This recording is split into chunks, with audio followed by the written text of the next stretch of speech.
Perkenalkan, nama lengkap saya Arnoldo Siansena Maran. Di sini saya akan menjelaskan materi tentang penulisan kalimat efektif. Yang pertama, pengertian kalimat efektif. Kalimat efektif yaitu kalimat yang sesuai dengan kaidah kebahasaan pendoman umum ejaan bahasa Indonesia, sehingga dapat dengan mudah dipahami oleh pembaca atau pendengar. Pada penulisan kalimat efektif, ada syarat-syarat yang harus diperhatikan. Syaratnya sebagai berikut. Yang pertama, adanya kesatuan gagasan pada penulisan kalimat efektif. Perlu adanya keseimbangan suatu gagasan dengan struktur bahasa yang dipakai. Yang kedua, perpaduan unsur pembentukan penulisan kalimat efektif harus memiliki hubungan yang padu atau serasi antar unsur-unsur untuk membentuk kalimat agar kalimat tidak bersifat rancu sehingga pembaca dapat memahaminya. Yang ketiga, kehematan penulisan kalimat efektif harus menghindari pemakaian kata yang berlebihan atau tidak diperlukan. Yang keempat, keparalelan yaitu adanya kesamaan bentuk kata yang digunakan pada suatu kalimat. Yang kelima, kelogisan gagasan pada kalimat dapat diterima oleh akal dengan menggunakan kaidah kebahasaan yang sesuai dengan ejaan yang berlaku. Yang keenam, ketepatan adanya kesesuaian pada penggunaan unsur-unsur pembentukan kalimat sehingga terciptanya suatu pengertian yang sudah pasti dan jelas. Yang berikut, kalimat tunggal. Kalimat tunggal adalah kalimat yang memiliki suatu bentuk struktur penyusunan kalimat saja. Contohnya seperti ibu pergi ke pasar. Yang kedua, aku sedang baca buku. Yang ketiga, ayah sedang memancing ikan. Yang berikut, kalimat menjemuk. Kalimat menjemuk adalah kalimat yang terdiri dari dua klausa atau lebih. Contohnya seperti ayah berangkat ke kantor dan ibu pergi ke pasar. Yang kedua, dia sebenarnya anak yang pintar, tetapi kelakuannya sangatlah buruk. Yang berikut, pengejaan atau pengimbuhan. Pengejaan sendiri memiliki arti sebagai kaidah cara menggambarkan atau melafalkan suatu bunyi kata, kalimat, dan sebagainya dengan bentuk tulisan serta penggunaan tanda baca. Selain pengejaan, ada juga kata imbuhan yang artinya kata tambahan yang ditempatkan pada kata dasar. Kata imbuhan atau afiks adalah penambahan kata pada suatu kata dasar yang terletak di awal, di tengah, dan di akhir. Ada jenis-jenis kata imbuhan yang berdasarkan posisinya, yaitu yang pertama, awal atau prefix, yaitu kata imbuhan posisinya berada di awal kata dasar.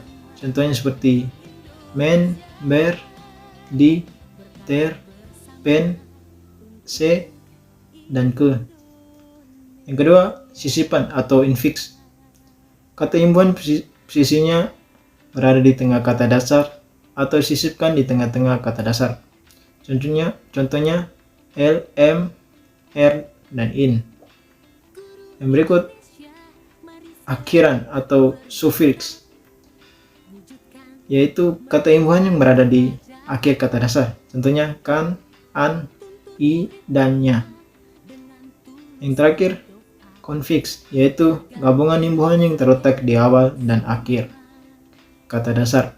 Contohnya seperti kean, peran, penan, beran, dan senya.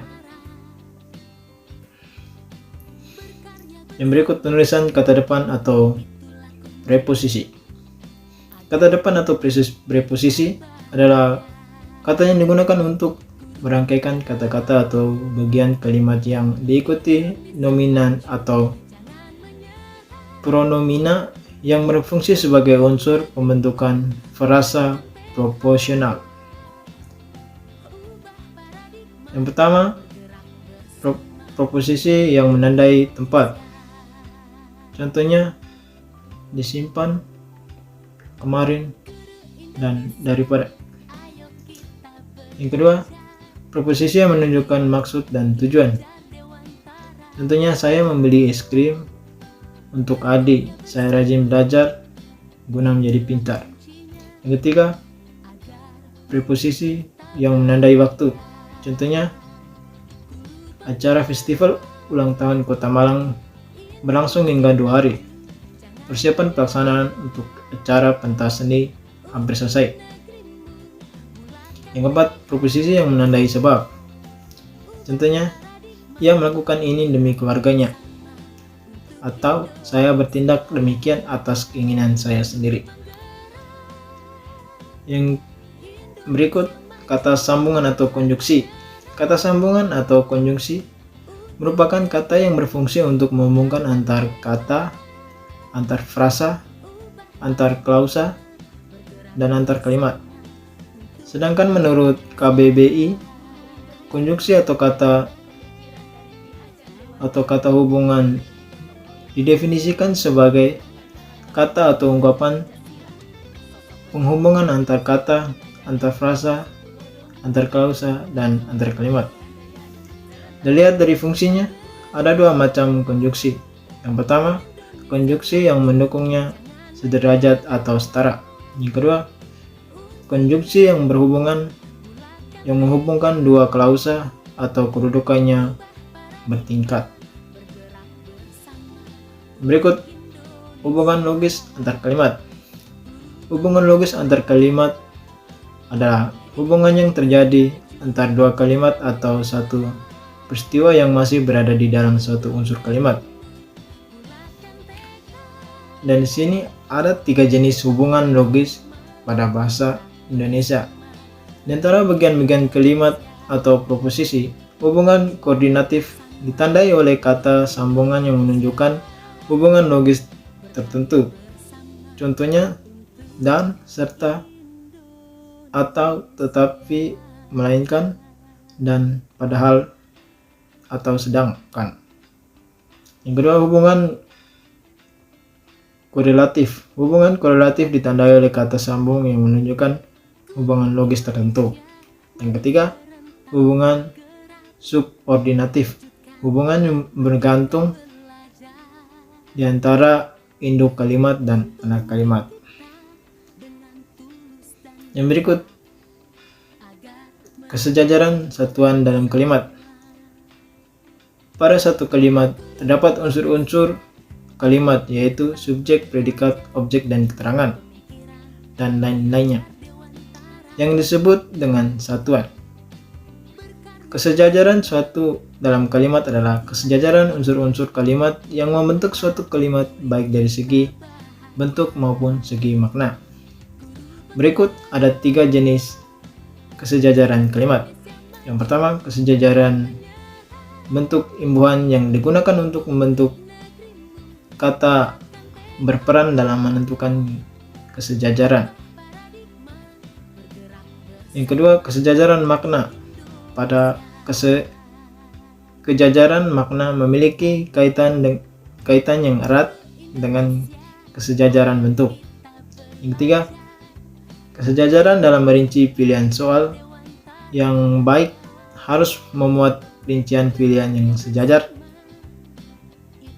sehingga memberikan peluang yang sama untuk dipilih. Yang berikut, struktur kalimat yang tidak bernalar. Dalam menulis kalimat, harus memperhatikan terlebih dahulu struktur kalimatnya. Apabila struktur kalimatnya lengkap, mengandung subjek dan predikat atau subjek, predikat, objek, maka kalimat yang dibuat tersebut efektif. Namun, jika struktur kalimat tidak lengkap, maka perlu diperbaiki lagi. Karena kalimat yang tidak lengkap, strukturnya akan sulit untuk dipahami kalimat tersebut, sehingga dapat membuat pembaca kesulitan memahami isi kalimat. Contohnya, laporan ini terutama ditunjukkan untuk melengkapi kekurangan laporan pada semester lalu. Oleh karena itu, laporan ini hanya berisi teknisi pelaksanaan kegiatan Pada kalimat di atas, terdapat kesalahan penalaran. Oleh karena itu, kalimat tersebut dapat diperbaiki sebagai berikut. Contohnya, laporan ini terutama dimaksudkan untuk melengkapi materi laporan pada semester yang lalu. Oleh karena itu, laporan ini hanya berisi teknisi pelaksanaan kegiatan. Mungkin hanya itu saja yang bisa saya sampaikan. Kurangnya lebihnya saya mohon maaf.